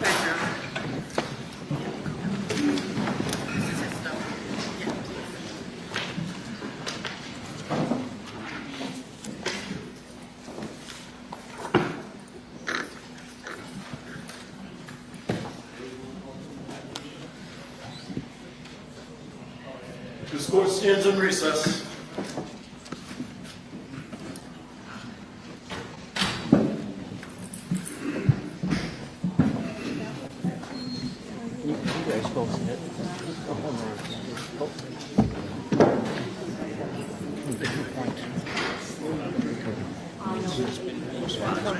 Yeah, 365, 369, yeah. Yeah, I know. So 20. He said it for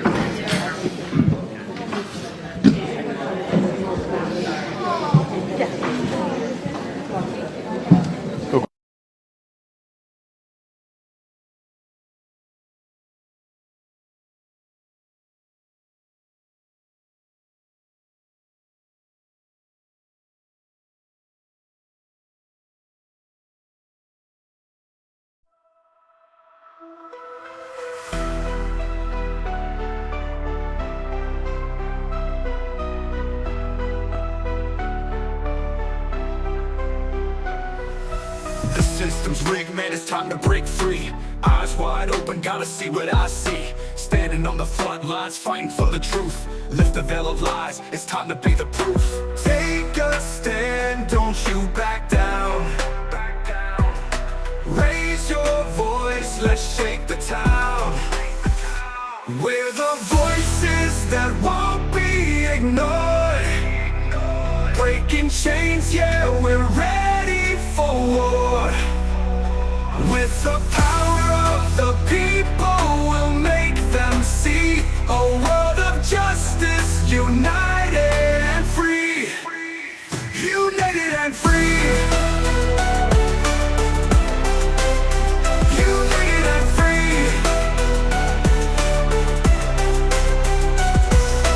Marching with a purpose, we're taking it higher. Fighting through the struggle, igniting the fire. No more silence, we'll make the noise loud. Together in this battle, standing strong and proud. Injustice fades when courage aligns.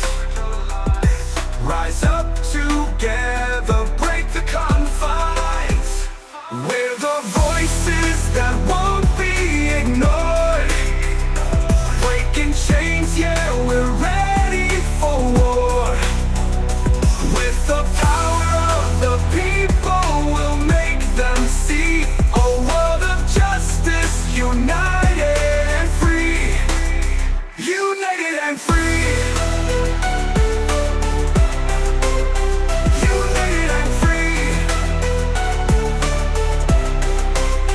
So rise up now, it's our time to shine. Together we'll write a new paradigm. You paradigm, you paradigm. Whoa, whoa. We're the voices that won't be ignored. Breaking chains, yeah, we're ready for war. With the power of the people, we'll make them see a world of justice, united and free. United and free. Rise up now, it's our time to shine. United and free. We'll write a new paradigm. United and free. United and free.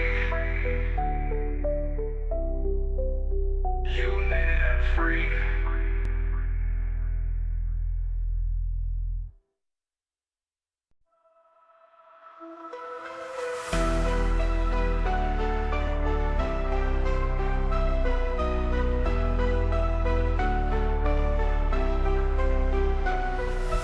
The system's rigged, man, it's time to break free.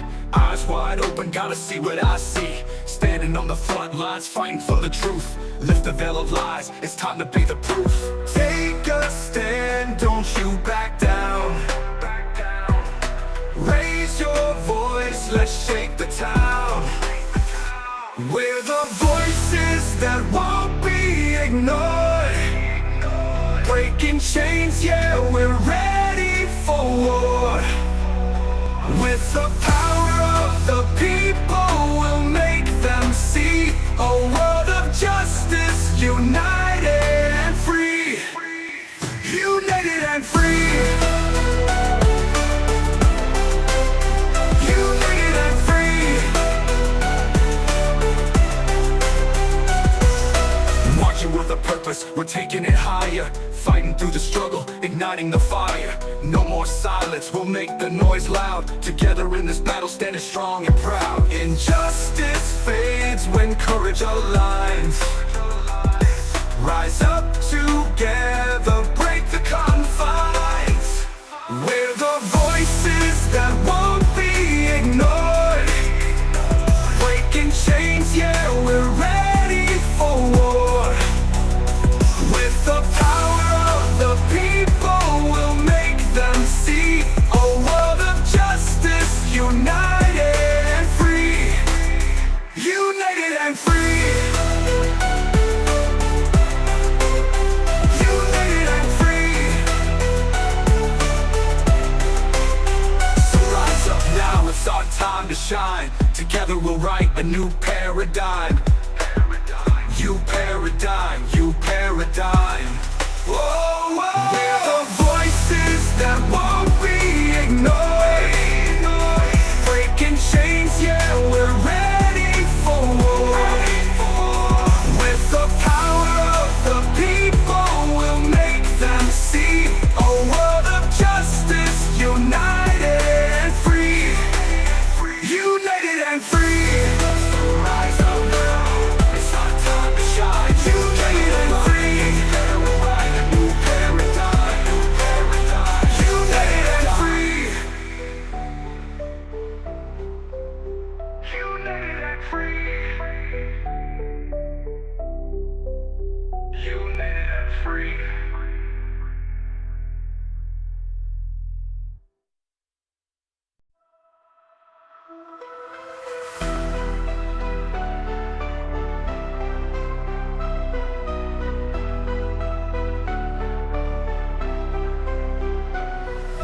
The system's rigged, man, it's time to break free.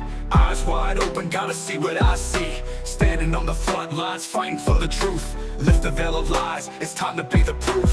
Take a stand, don't you back down. Raise your voice, let's shake the town. We're the voices that won't be ignored. Breaking chains, yeah, we're ready for war. With the power of the people, we'll make them see a world of justice, united and free. United and free. United and free.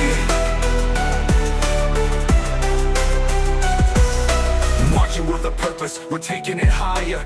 Fighting through the struggle, igniting the fire. No more silence, we'll make the noise loud. Together in this battle, standing strong and proud. Injustice fades when courage aligns. Rise up together, break the confines. We're the voices that won't be ignored. Breaking chains, yeah, we're ready for war. With the power of the people, we'll make them see a world of justice, united and free. United and free. United and free. So rise up now, it's our time to shine. Together we'll write a new paradigm. You paradigm, you paradigm. Whoa, whoa. We're the voices that won't be ignored. Breaking chains, yeah, we're ready for war. With the power of the people, we'll make them see a world of justice, united and free. United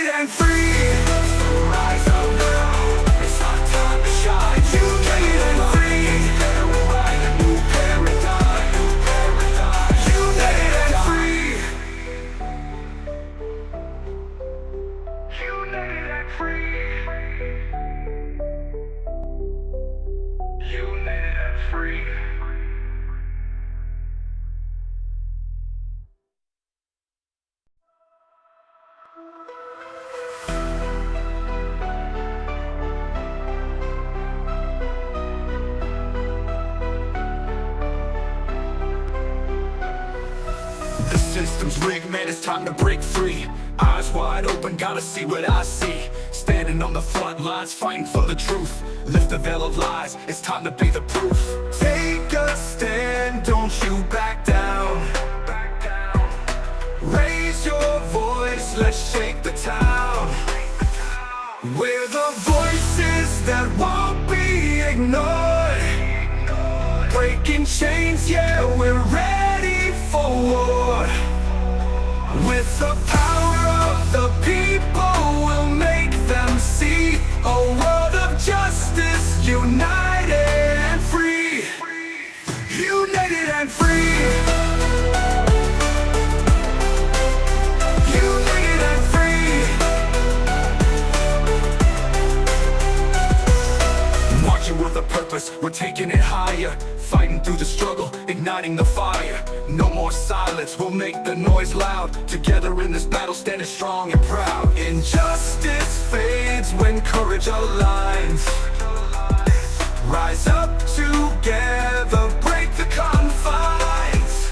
We're the voices that won't be ignored. Breaking chains, yeah, we're ready for war. With the power of the people, we'll make them see a world of justice, united and free. United and free. United and free. So rise up now, it's our time to shine. Together we'll write a new paradigm. You paradigm, you paradigm. Whoa, whoa. We're the voices that won't be ignored. Breaking chains, yeah, we're ready for war. With the power of the people, we'll make them see a world of justice, united and free. United and free. Rise up now, it's our time to shine. United and free. We'll write a new paradigm, new paradigm. United and free. United and free. United and free.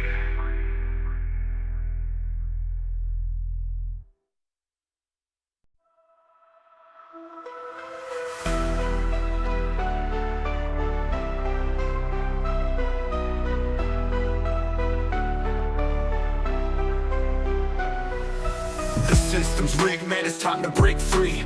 Eyes wide open, gotta see what I see. Standing on the front lines, fighting for the truth. Lift the veil of lies, it's time to be the proof. Take a stand, don't you back down. Raise your voice, let's shake the town. We're the voices that won't be ignored. Breaking chains, yeah, we're ready for war.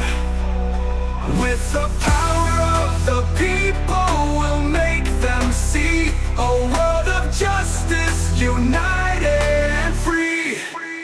United and free. United and free. Marching with a purpose, we're taking it higher. Fighting through the struggle, igniting the fire. No more silence, we'll make the noise loud. Together in this battle, standing strong and proud. Injustice fades when courage aligns. Rise up together, break the confines. We're the voices that won't be ignored. Breaking chains, yeah, we're ready for war.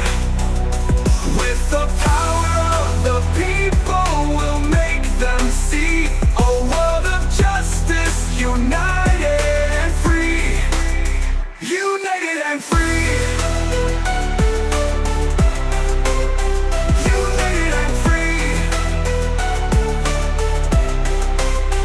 So rise up now, it's our time to shine. Together we'll write a new paradigm. You paradigm, you paradigm. Whoa, whoa. We're the voices that won't be ignored.